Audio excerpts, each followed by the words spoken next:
Olá pessoal, estamos nós aqui de volta. Nós vamos recapitular aqui acerca da origem dos batistas, desta vez segundo o pensamento do pastor José dos Reis Pereira. Tudo que a gente viu até agora sobre a origem dos batistas, foi no pensamento do pastor Cris, uma breve introdução à história dos batistas, e agora nós vamos trabalhar aqui um texto que foi produzido pelo pastor José dos Reis Pereira. Isso foi lá em 1979. Tem como título Uma Breve História dos Batistas. Tá? Vocês encontram esse livreto em PDF lá na biblioteca online da FABERJ. E novamente a gente vai abordar os mesmos tópicos que nós já abordamos inicialmente, sobre a origem dos batistas. Quem são eles, quem fundou esse grupo, de onde eles vieram, por que razão foi fundado o grupo, e quando que isso aconteceu. E o pastor Reis Pereira também trabalha as três teorias, a JJJ, Jerusalém, Jordão e João, a teoria do movimento anabatista do século XVI e a terceira opção, que é a teoria da origem dos separatistas ingleses do século XVII. Então ele aborda estas três teorias. Eu não posso assim afirmar com toda segurança, que ele fosse assim adepto da primeira teoria, JJJ, mas nós temos grandes historiadores que defendem esta primeira teoria. E dentre eles nós temos Thomas Crosby, que escreveu entre 1738 e 1740 uma história dos batistas ingleses em 4 volumes. Neste livro, o pastor Thomas também, ele é defensor da tese de que a origem dos batistas se dá desde o batismo de João. Outro historiador que vai também na mesma linha é o G.H. Orchard. Ele escreveu em 1855 uma história concisa dos batistas estrangeiros, e ali nesse livro ele defende a mesma ideia. Temos também o professor J.M. Cramps, da Nova Escócia. O material dele foi publicado em 1868, uma história batista, desde os princípios até o fim do século XVIII. Também defende a tese do Jerusalém, João, Jordão. Temos também John Christian, professor do Instituto Bíblico, hoje Seminário de Nova Orleans. Ele escreveu sobre isso em 1922, uma história dos batistas. Adota também essa teoria um opúsculo largamente difundido no Brasil sob o título O Rastro de Sangue, da autoria de um pastor batista, J.M. Carroll, que foi o que mais foi divulgado aqui no Brasil, e nós já fizemos referência a esse autor e a esse livreto, Rastro de Sangue. Com relação à segunda teoria, que é a tese do parentesco com os anabatistas do século XVI, nós temos pastor David Benedict, publicou em 1848 uma história geral da denominação batista na América e em outras partes do mundo. Richard Cook, que publicou em 1884 uma história dos batistas em todos os tempos e países. E Thomas Armitage publicou História dos Batistas em 1889. E temos Albert Henry Newman, que é um grande historiador batista, que também defendia a tese do parentesco com o movimento anabatista. O livro dele é chamado História do Antipedobatismo, que foi publicado em 1897. O mesmo acontece com o pastor que fundou o cristianismo social, que é o pastor e professor Walter Reichenbach, que também defendia a tese do grau de parentesco com os anabatistas. A terceira teoria afirma que os batistas se originaram dos separatistas ingleses, especialmente aqueles que eram congregacionais na eclesiologia, e insistiu na necessidade do batismo somente de pessoas regeneradas. Defensores dessa tese, nós temos o teólogo Augusto Hopkins Strong, que é um dos teólogos mais famosos dos batistas no mundo, e também o historiador Henry Vedder, professor do Seminário Teológico da Pensilvânia, de 1894 a 1927. o professor Vedder escreveu sua breve História dos Batistas, que foi publicada em 1907. Ele declara que depois de 1610 nós temos uma sucessão ininterrupta de igrejas batistas estabelecida com provas documentais indubitáveis. Então, pastor Vedder, o professor Vedder, é da teoria do separatista inglês, né? Então, desde aquele período, a partir de 1610 até os dias atuais, nós temos aí a existência e o crescimento exponencial da Igreja Batista no mundo. Também adotam essa teoria os mais recentes historiadores e respeitados historiadores dos batistas, né? Robert Tobert, presidente da Convenção Batista Americana, quem diz isso é o pastor Reis Pereira, né? E claro, ele está falando isso lá pelos anos 80, ok? E o livro do pastor Tobert foi publicado em 1950, na História dos Batistas. E quem prefaciou o livro dele foi um grande historiador batista conhecido como Kenneth Scott Latouré, que foi professor da Universidade de Yale. O professor Tobert, ele elenca 3 razões pelas quais ele acredita piamente na origem dos batistas a partir do movimento separatista inglês. A primeira razão, ele diz, ela não violenta os princípios da exatidão histórica como fazem os que procuram afirmar uma continuidade definida entre as seitas primitivas e os batistas modernos. Segundo, os batistas não partilham com os anabatistas a aversão desses pelos juramentos e pelos cargos públicos, e nem adotaram doutrinas anabatistas como o pacifismo, o sono da alma e a necessidade de sucessão apostólica para o ministério, a ministração do batismo. Estas coisas são teses defendidas, que foram defendidas e ainda são, em grande parte, pelo movimento anabatista daquela época e também dos dias atuais. Então ele dá essas razões, né, para mostrar por que ele não aceita as teses anteriores, né, tanto do anabatismo quanto da origem lá de JJJ, Jerusalém, João, Jordão. Como é que se dá, ou como que se deu a chegada dos batistas na América, né? Porque nós só temos a chegada dos batistas no Brasil a partir da chegada deles na América. Eles saem primeiro da Inglaterra, vão para Nova Inglaterra, que hoje a gente conhece como Estados Unidos da América, e de lá eles vêm para o Brasil, né? Como é que se deu isso? É preciso lembrar que a Igreja Anglicana, na ocasião, ela proporcionou uma perseguição violenta contra todos os dissidentes ou contra todos aqueles que foram contrários ou que eram contrários ou que discordavam da eclesiologia, né? E até mesmo da doutrina aplicada pela Igreja Anglicana. A Igreja Anglicana, como vocês lembram, ela é oriunda de um desgosto do rei Henrique VIII, né, que queria se divorciar da sua esposa. A Igreja Católica, o Papa não autorizou, não permitiu, e ele então, seguindo orientações dos seus conselheiros, resolveu então cortar relações com a Igreja Católica e estabeleceu uma nova igreja na Inglaterra que foi chamada de Igreja Anglicana. E ele se tornou o líder desta igreja. Bom, esta igreja passou por vários processos de reforma, né, de tentativa de reforma, de mudança, e surge um movimento muito forte dentro da igreja anglicana que é chamado os puritanos, né? O movimento dos puritanos. Uma volta, um desejo de resgatar a Escritura Sagrada, os valores da Escritura Sagrada. Eles enfrentaram grande resistência da própria igreja anglicana. E dentro do movimento puritano vão surgir vários grupos, né? Dentre eles o movimento separatista.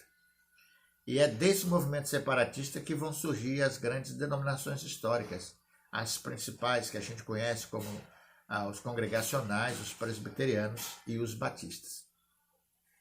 Então como resultado desta perseguição que foi plantada, que um grupo de irmãos, de crentes, né, saíram da Inglaterra e foram para os Estados Unidos da América hoje, Estados Unidos da América, na época chamados de Nova Inglaterra. Então eles começam a colonizar ali a América e é estabelecido como igreja oficial. Uma parte deles vem a ser anglicano e outros seguem outros caminhos diferentes, né? Pois bem, a causa desta saída se agrava após a morte de Jaime I, que ocorreu em 1625. E Carlos I, que assumiu o trono no lugar do seu pai, continuou o regime de perseguição religiosa, ainda com muito mais dureza do que seu pai praticava. Foi em virtude dessa nova onda de perseguição que um jovem pastor formado na Universidade de Cambridge resolveu deixar a Inglaterra e buscar refúgio, né, e um clima religioso mais ameno na América. Chamava-se Roger Williams. Chegou a Boston em 1631, quando andava ali pelos 24 anos de idade. Impressionando bem os colonos, ele obteve um pastorado em Salem, mas as autoridades da colônia não viam com bons olhos, porque ele já havia manifestado sua desaprovação àquele sistema de união entre igreja e Estado. Então aí vocês percebem que a Igreja Batista, que vai nascer, ainda não nasceu, porque esse rapaz, George Williams, ele vai ser o fundador da Igreja Batista na América, né? Ainda não nasceu, ele vai começar com ele ali. E ele já veio com esses princípios batistas lá da Europa, né? Lá da Inglaterra. E a defesa que ele faz é da separação de igreja e Estado. Esse é um dos princípios dos batistas, né? Uma das marcas registradas dos batistas.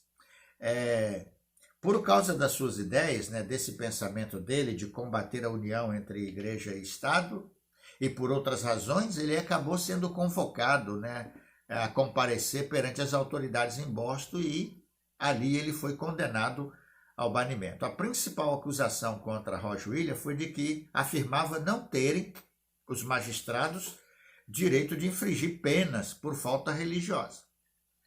O que o Roger Williams estava questionando aqui, meus irmãos, e que é uma característica dos batistas, é que o cristão, o crente, quando ele comete erros religiosos, seja falhas, pecados, conduta inadequada, né, o que a gente chama de pecado, seja ele qual for, e que precisar ser disciplinado, ele é disciplinado pela congregação, não pelo Estado, nem pelas autoridades do Estado. Roger Williams foi banido porque ele não concordava que os crentes daqueles dias fossem penalizados, julgados pelo Estado, por erros que eles cometeram como crente, né? Por exemplo, um adultério, vou dar um exemplo aqui, um adultério, fez uma dívida e não pagou, né? Então, se ele era um cristão, ele deveria ser corrigido pela igreja e não pelo Estado. A competência do Estado seria outra. Então, essa completa separação entre o Estado e a igreja foi a causa da perseguição que ele sofreu aqui ao chegar na América.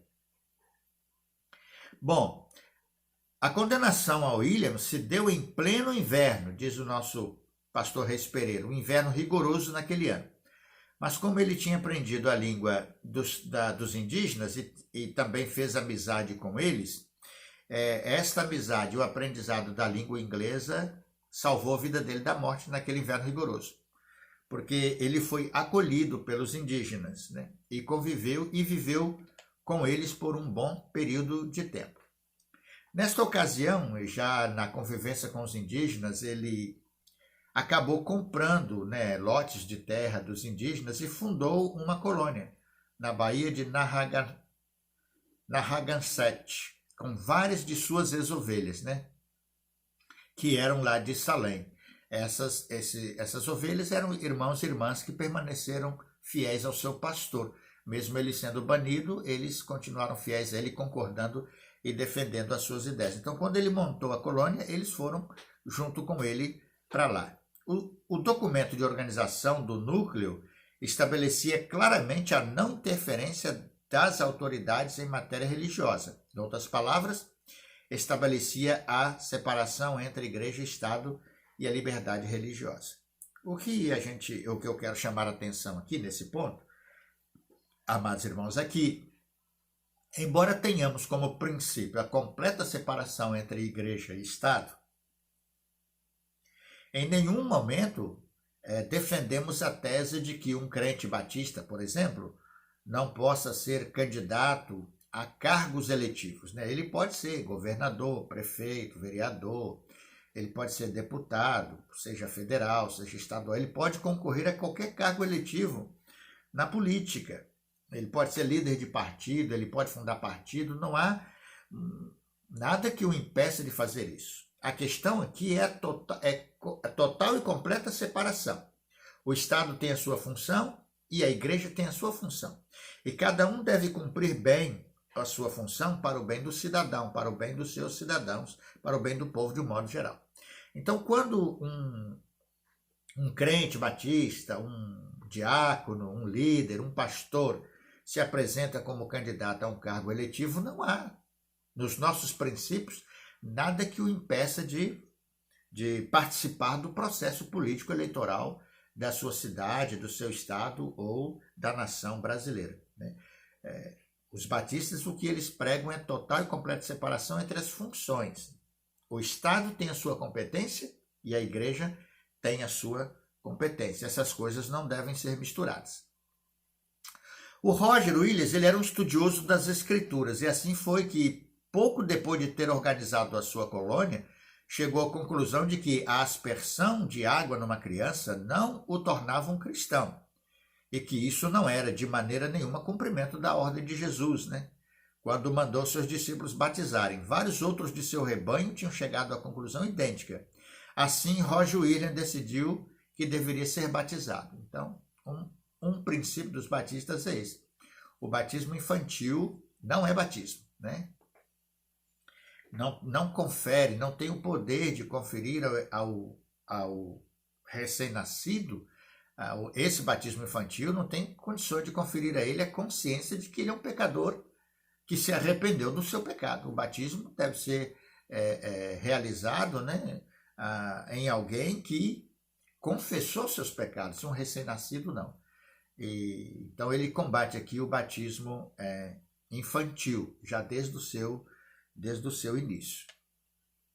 Mas como ser batizado se não havia, pelo menos a seu conhecimento, outros batistas na América, né? Ele foi batizado também na infância, né?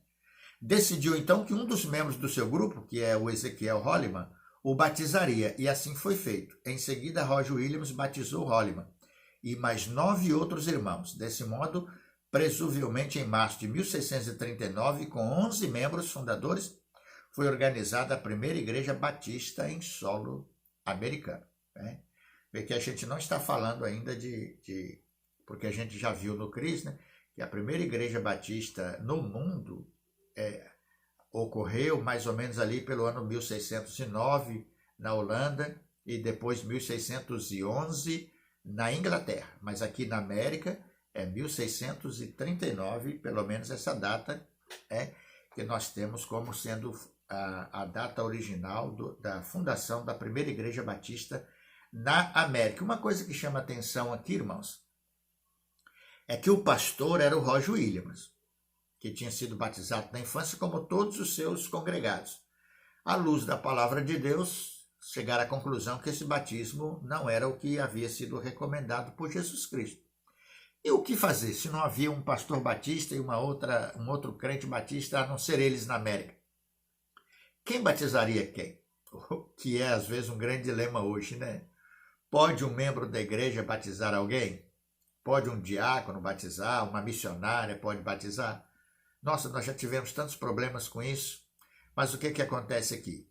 O pastor Roger Williams foi batizado por um líder dele, um congregado da sua igreja, Ezequiel Holliman. Depois que Ezequiel Holliman o batizou, aí ele batizou Ezequiel Holliman e batizou todos os outros membros da sua igreja, né? Todos os outros membros da sua igreja. Então, o pastor Roger Williams aqui foi batizado por um leigo, alguém que não era pastor, né?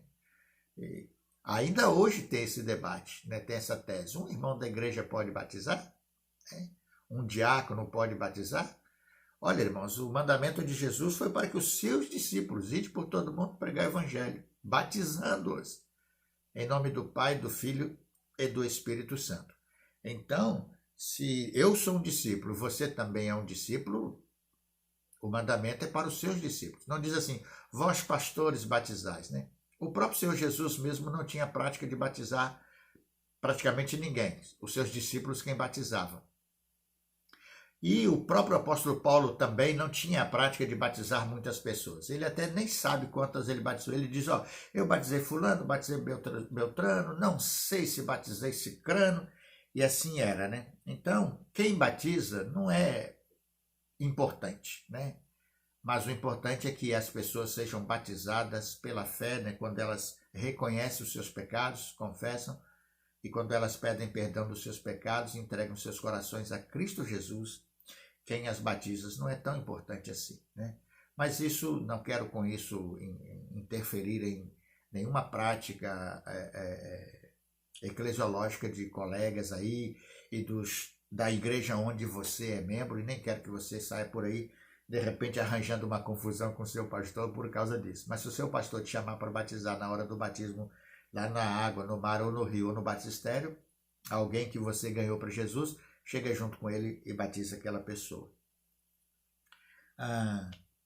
O nome de Roger Williams tinha dado ao local, que ele tinha dado, né? O nome que ele tinha dado ao local era Providence. Até hoje existe a primeira igreja batista de Providence no atual estado norte-americano de Rhode Island, mas não há documentos suficientes que possam comprovar que aquela igreja exista desde 1639, né? Que pena, né? Mas que foi em 1639 que ela começou. Outro personagem que a gente tem aqui é John Clark, né? John Clark. Há uma outra igreja que reivindica para si a glória de ser a primeira igreja batista em solo americano. Seu fundador foi outro homem de grande valor, Dr. John Clark. Sabemos com segurança, diz o pastor Reis Pereira, que sua igreja era batista em 1648, pois há documentos que informam da existência de uma igreja batista em Newport nesse ano com 15 membros. O Dr. John Clark permaneceu nessa igreja até o fim de sua vida. Exerceu grande influência naqueles primeiros tempos da colonização. Foi ele quem, dirigindo-se à Inglaterra, conseguiu o reconhecimento da Carta Constitucional da colônia. Essa seria uma igreja batista a partir de 1648, né? E que há documentos que provam a existência dessa igreja até os dias atuais. Há outros grandes nomes importantes da história dos batistas na América. Um deles é Obadias Holmes, pastor que sucedeu Clark no passado, né, no pastoreado da Newport, e certo dia na cidade de Lynn, estava ele com o Dr. Clark em casa de um crente, né? Decidiram se realizar ali um culto. Enquanto Clark estava pregando, 2 meirinhos entraram na casa e aprisionaram o pregador e seu companheiro. Tipo assim, 2 meirinhos eram policiais, né? Ambos foram condenados pelo juiz a pagar uma multa ou a serem açoitados. Um amigo pagou a multa que cabia ao Dr. Clark e, como ninguém pagasse a de Holmes, ele foi violentamente açoitado publicamente em Boston. Razão da condenação: falava contra o batismo infantil. Olha que situação, hein? Por que eles foram condenados? Porque pregava o evangelho? Não. Havia liberdade para pregar o evangelho. O que eles não podiam era pregar contra o batismo infantil, porque essa era uma regra do Estado, né? Da igreja que era oficial, que não era o caso da igreja batista, era o caso da igreja anglicana, né? A igreja oficial da América era a igreja anglicana. Isso vai mudar posteriormente, né? E eles foram presos, né? E o pastor Holmes foi açoitado. O crime que eles cometeram, o Dr. Clark não foi açoitado porque pagou uma fiança, então se livrou dos açoites, né? E o crime cometido era pregar contra o batismo infantil. Vocês já imaginaram que no passado uma das teses principais da pregação dos batistas era esse tema, irmãos? Não era nem que Jesus Cristo era o Salvador, se pregava, claro, se pregava isso, né? Jesus, só Ele é o Salvador, só Jesus Cristo salva, etc. Mas a base era pregar contra o batismo infantil, no sentido de que era essa doutrina, o ensino claro da doutrina do batismo, que levava as pessoas a reconhecerem que eram pecadores e que precisavam batizar de novo pela fé, né? Porque se convertiam a Cristo como único e suficiente Salvador, né? Outro grande batista foi Dr. Henry Dunster, né? Primeiro presidente do colégio de Harvard, né? onde se originou também a famosa universidade que tem também esse nome, né? Formado por Cambridge, emigrou para a América, Dr. Dunstan emigrou para a América a fim de escapar da perseguição. Chegou em Boston em 1640 e, dado o seu preparo, foi escolhido com grande alegria para presidir o colégio que a colônia de Massachusetts resolvera estabelecer. Por 12 anos, exerceu as funções com maior brilhantismo. Mas, em 1653, o nascimento de seu quarto filho trouxe-lhe um problema de consciência. E qual era esse problema? Há muito vinha se preocupando com o batismo infantil e agora finalmente chegaram a uma conclusão. Decidiu que seu filho não seria batizado. Expôs com franqueza sua convicção de que somente os crentes poderiam ser batizados. Deu suas razões em vários sermões que provocaram grande excitação na colônia. Em consequência disso, foi obrigado a abandonar suas funções e nem lhe permitiram ficar na casa do colégio enquanto procurava outra ocupação. A igreja oficial era também cruel. Onde a lei errada era tão enérgica, o amor desaparecia por completo. Ele serviu por 12 anos aquela igreja e aquela comunidade, irmãos. Com todo o zelo e com todo o conhecimento que ele tinha. Um marco na história daquele colégio e daquela cidade. Mas quando ele resolveu não batizar o seu quarto filho, ele perdeu tudo. Foi posto na rua, abandonado. A igreja perdera o amor. Às vezes acontece isso, não é verdade? Em muitas experiências ministeriais, vários colegas que serviram tão bem, vocês conhecem muitas histórias e talvez no ministério dos irmãos poderão vir a passar por isso. Grandes homens de Deus que passaram por momentos difíceis, porque a igreja perdeu o amor para com a sua liderança. Às vezes por excesso de zelo doutrinário. E no caso dele aqui, porque ele não batizou seu filho menor, né? O seu filho mais novo. Quarto filho dele, não batizou na infância. E ele foi condenado, foi banido e passou situações dificílimas, meus queridos. O século XIX, né? Aliás, o século XIX, eu não vou entrar hoje não, vou deixar isso para o nosso próximo encontro, né? Porque aí a gente já vai falar sobre a obra missionária que se expande a partir do século XIX por meio do trabalho evangelístico que os batistas fazem de maneira tão brilhante, tão extraordinária. Mas esse assunto vai ficar para o nosso próximo encontro. Tá? Vocês vão até lá no material didático, né, e vocês vão pegar lá no texto que eu tenho lá, né, no material que eu coloquei lá, a partir do slide do último trabalho que vocês fizeram, foi o slide no número 35. Então, a partir daí, você tem aí no slide 35 a origem dos batistas, no parecer do pastor José dos Reis Pereira, e vai até o slide de número 52, que é onde a gente encerra esse nosso bate-papo de hoje, tá bom? Eu vou colocar lá uma atividadezinha semelhante à da história do cristianismo, para vocês compartilharem lá as impressões que vocês tiveram, né? Possam falar um pouco disso aqui que a gente dialogou, né? Acessem lá o fórum e compartilhem lá o entendimento, né, de vocês até aqui, tá bom? Até o próximo vídeo nosso, na próxima sexta-feira, ok? Deus abençoe vocês, vamos nos cuidar, né? Vamos manter a higiene, vamos cuidar da nossa saúde, fazer o possível para a gente evitar aí o coronavírus. Quem tem que trabalhar, deve trabalhar com todos os cuidados necessários, né? E aproveita o tempo para ler, para estudar e para curtir a família, quem tem a sua família, né? E descansar também na medida do possível, ok? Até o próximo vídeo. Deus abençoe vocês. Estamos juntos em nome de Jesus. Bye, bye.